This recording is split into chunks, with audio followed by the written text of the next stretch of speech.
Co stało się z Martinem Bormannem, zastępcą Hitlera? Czy zginął w ruinach Berlina, czy też ukrywał się w Ameryce Południowej? Dlaczego jego szczątki znaleziono dopiero w 1972 roku? I co z tym wszystkim miał wspólnego brytyjski wywiad i James Bond? O tym wszystkim dowiecie się Państwo z dzisiejszego filmu. Jeśli spodoba się Wam mój film, udostępnijcie go znajomym, dajcie łapkę w górę, kliknijcie subskrybuj, a także wesprzyjcie mój kanał, za co z góry dziękuję. A złotymi patronami kanału są pan Andrzej Maciejewski z Alaski, Kancelaria Prawnicza Macieja Ordona w Chicago, a także pan Patryk Krupiński z Luksemburga.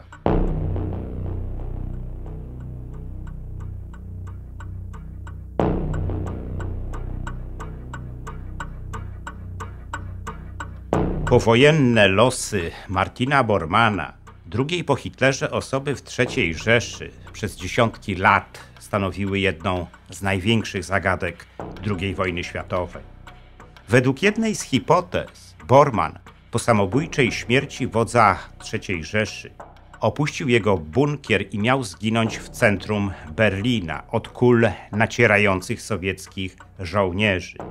I dokładnie tam, gdzie miał rzekomo zginąć, w 1972 roku znaleziono jego szczątki. Według innej z hipotez, po opuszczeniu bunkra Hitlera, Bormann miał jednak wydostać się z Berlina, a potem dotrzeć do Ameryki Południowej, w której żył jeszcze przez wiele lat. I obie z tych hipotez mają swoje przesłanki. Trudno było więc przesądzić, która z tych hipotez jest prawdziwa.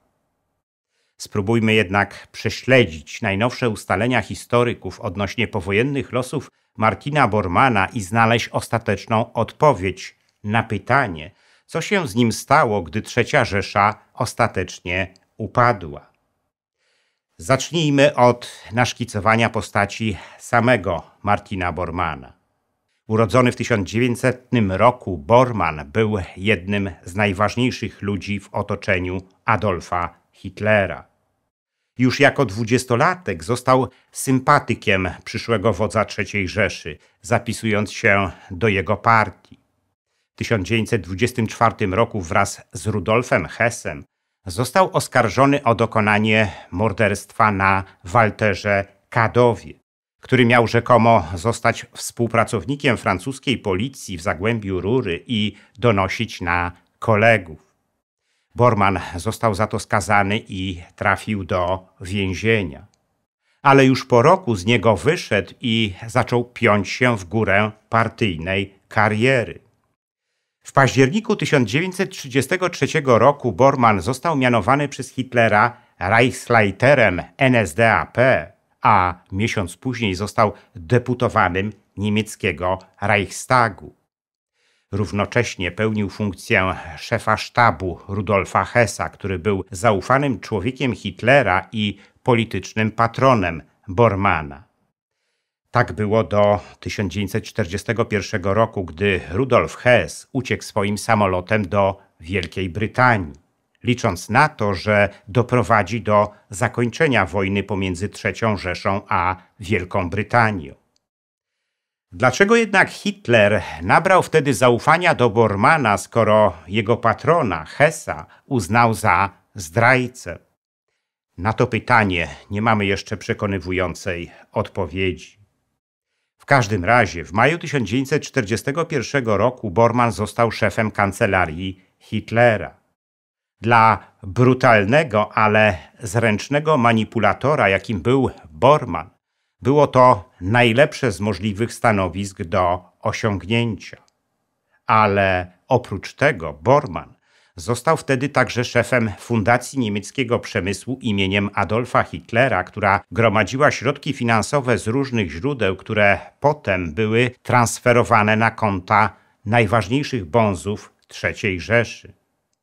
W październiku 1944 roku Bormann został również szefem paramilitarnego Freikorpsu.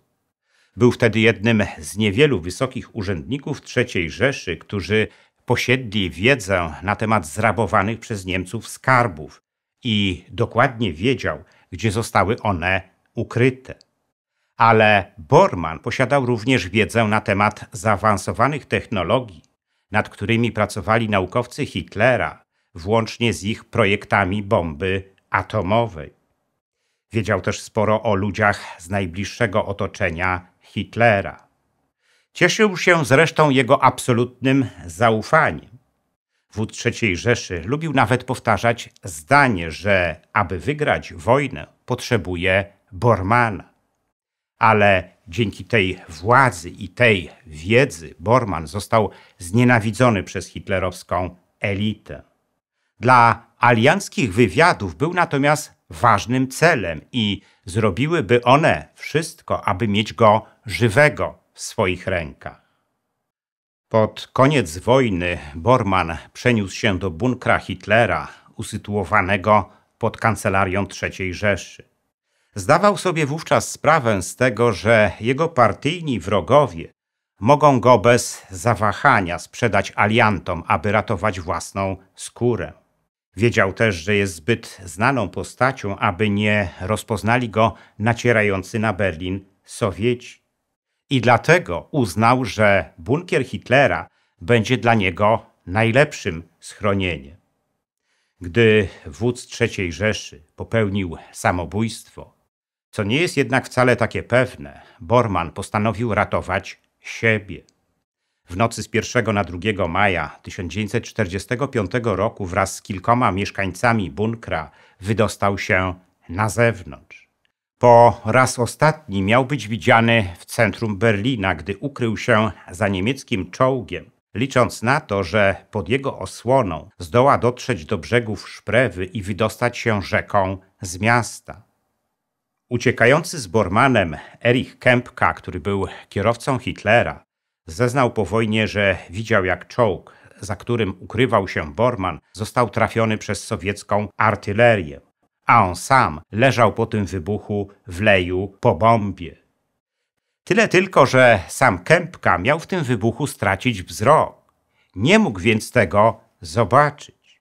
Z kolei Arthur Axmann, inny z uciekinierów z bunkra Hitlera, stwierdził po wojnie, że natknął się w centrum miasta na zwłoki Bormanna i Ludwiga Stumpfegera, lekarza Hitlera. Tyle tylko, że Axmann nie wspomniał o tym, że była noc i w morzu ruin, jakie były wtedy w mieście, nie mógł ich zobaczyć. Po zdobyciu Berlina przez Sowietów nikt nie zwracał uwagi na pochówki zalegających w mieście zwłok i ich identyfikację. Chowano je, gdzie popadło.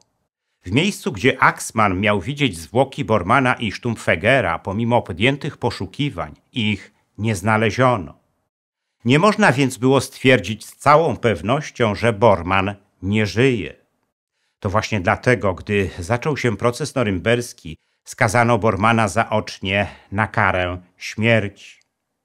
Dopiero w 1972 roku opinia publiczna mogła przekonać się o tym, że Bormann rzeczywiście zginął w okrążonym przez Sowietów Berlinie. Podczas prac budowlanych przy Invalidenstrasse znaleziono bowiem 2 szkielety. Było to dokładnie w tym samym miejscu, w którym były one wcześniej poszukiwane. Po oględzinach niemiecki sąd stwierdził, że odnalezione zwłoki to szczątki Bormanna i Stumpfegera. Wszystko wydawało się być już jasne, ale tak do końca nie było. Po pierwsze dlatego, że na szczątkach Bormanna i Stumpfegera nie było żadnych ran postrzałowych. Gdyby natomiast obaj zażyli truciznę po okrążeniu przez Sowietów, ci ostatni na pewno zabraliby ich ciała, bo obaj byli im dobrze znani. W każdym razie szczątki Bormanna i Stumpfegera pogrzebano dokładnie w miejscu, w którym zostały one znalezione i przebywały one tam do 1998 roku, kiedy je ponownie ekshumowano, aby przeprowadzić badania DNA. I te badania potwierdziły, że jeden ze szkieletów to rzeczywiście szkielet Martina Bormanna. Miał on potem zostać spalony w krematorium, a prochy rozsypane na międzynarodowych wodach Bałtyku. Rodzina Bormana nie miała tutaj nic do powiedzenia. O wszystkim decydowały bowiem niemieckie władze. I znowu wszystko wydawało się być już jasne. Nikt zresztą nie podnosił żadnych wątpliwości, a tych było wiele. Największą z nich było to, dlaczego na czaszce Bormana była żółta glina, której w Berlinie nie ma. Występuje za to obficie w paragwajskim departamencie Itapúa, położonym tuż przy granicy z Argentyną. Druga poważna wątpliwość to uzębienie Bormana. W jego czaszce, którą pokazano opinii publicznej, było 8 wypełnień. Tyle tylko, że nie było ich w aktach dentystycznych Bormana sprzed jego zniknięcia z Berlina. A poza tym były one zrobione z materiałów, których wtedy jeszcze nie używano. Wyglądało więc na to, że Borman po wojnie chodził i to całkiem często do dentysty. A skoro po wojnie chodził do dentysty, to nie mógł zginąć w czasie oblężenia przez Sowietów Berlina w 1945 roku. Ubrudzone paragwajską gliną szczątki Bormana najprawdopodobniej zostały dyskretnie przywiezione z Ameryki Południowej do Berlina i pogrzebane w tym samym miejscu, w którym miał on zginąć w 1945 roku. Gdy w 1972 roku zostały one odnalezione, Borman już od kilkunastu lat nie żył. Komu zatem zależało na tym, aby dokonać takiej mistyfikacji powojennych losów Martina Bormana? Odpowiedź na to pytanie przez lata zajmowała zachodnich historyków i poszukiwaczy tajemnic II wojny światowej. Ukazało się też wiele publikacji na ten temat. Najbardziej wartościową z nich jest jednak książka Christophera Crichtona. Jej tytuł od razu nasuwa skojarzenie z postacią bohatera szpiegowskich powieści Iana Fleminga, brytyjskiego pisarza opowiadającego o losach agenta 007. Fleming już przed wojną pracował dla brytyjskiego wywiadu. Wielokrotnie też był w III Rzeszy, realizując zlecone mu przez brytyjski wywiad zadania. Dosłużył się też stopnia komandora, czyli pułkownika w brytyjskich służbach. Według Antonego Mastersa, brytyjskiego filmowca i publicysty, to Fleming był tym, który zorganizował w 1941 roku ucieczkę do Wielkiej Brytanii Rudolfa Hessa, politycznego patrona Bormana. Hess wystartował wtedy swoim samolotem z lotniska w Augsburgu i wylądował w Szkocji. Ale Fleming w czasie wojny uczestniczył także w wielu innych tajnych operacjach brytyjskiego wywiadu. Crichton w swojej książce pisze, że Fleming był także organizatorem ucieczki Bormana w 1945 roku z Berlina. I to on spreparował później historię o jego rzekomej śmierci w otoczonym przez Sowietów Berlinie. Tyle tylko, że wymyślona przez Fleminga historia dotycząca losów Bormana jest zwykłym kłamstwem. W rzeczywistości w ramach zorganizowanej przez Fleminga tajnej operacji o kryptonimie James Bond wywieziono Bormana z Berlina do Wielkiej Brytanii, a potem umożliwiono mu dotarcie do Ameryki Południowej. Ale nie stało się to za darmo. Borman zapłacił brytyjskiemu wywiadowi za tę przysługę swoją wiedzą o tajemnicach III Rzeszy. Dotyczyła ona między innymi siatki niemieckich szpiegów w Europie oraz miejsc, w których Niemcy zdeponowali zrabowane w czasie wojny skarby. Na tych ostatnich bardzo zależało Winstonowi Churchillowi. Brytyjski premier dobrze wiedział, że Borman dysponuje pełnomocnictwem samego Hitlera w sprawie dostępu do nazistowskiego złota zdeponowanego w szwajcarskich bankach. Tych ostatnich nie obchodziło pochodzenie przechowywanego złota, a za jego właściciela uważały każdego, kto miał do niego odpowiednie pełnomocnictwo. I Bormann rzeczywiście takowe pełnomocnictwo posiadał. A tego złota w szwajcarskich bankach było wystarczająco dużo, aby dzięki niemu Bormann mógł kupić sobie od Brytyjczyków nowe życie. Operacja wydobycia Bormanna z otoczonego przez Sowietów Berlina obarczona była jednak sporym ryzykiem. Jak pisze Creighton w swojej książce, w tym zadaniu miał pomóc brytyjski agent ulokowany w bunkrze Hitlera, któremu Fleming nadał kryptonim James Bond. Za tym kryptonimem krył się niejaki John Ensworth Davis. To właśnie on miał skontaktować Bormanna z Flemingiem. Bormann został wywieziony do Wielkiej Brytanii, gdzie podpisał pełnomocnictwa w sprawie złota zdeponowanego w szwajcarskich bankach. I dopiero po tym fakcie został przez Brytyjczyków wypuszczony na wolność. Na lewych dokumentach wyjechał do Bolzano we Włoszech. Stamtąd przez Genuę udał się do Paragwaju, gdzie zamieszkał w przygotowanej już dla niego willi w stanie Itapúa przy granicy z Argentyną. Jak ustaliła paragwajska policja, Martin Bormann zmarł w Paragwaju w 1958 roku i tam został pochowany. Ale w 1972 roku brytyjski wywiad przetransportował jego szczątki do Berlina i zakopał w pobliżu miejsca, gdzie miał rzekomo zginąć w maju 1945 roku. Brytyjskiemu wywiadowi chodziło o to, aby szczątki Bormanna rzeczywiście zostały odnalezione, co ucięłoby spekulacje na jego temat. I tak rzeczywiście się stało. W grudniu 1972 roku w trakcie prac budowlanych prowadzonych przy Invalidenstrasse szczątki Bormanna zostały odnalezione.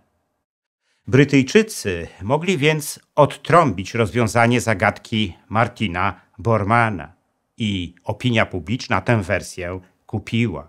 I tę wersję powielono w wielu publikacjach.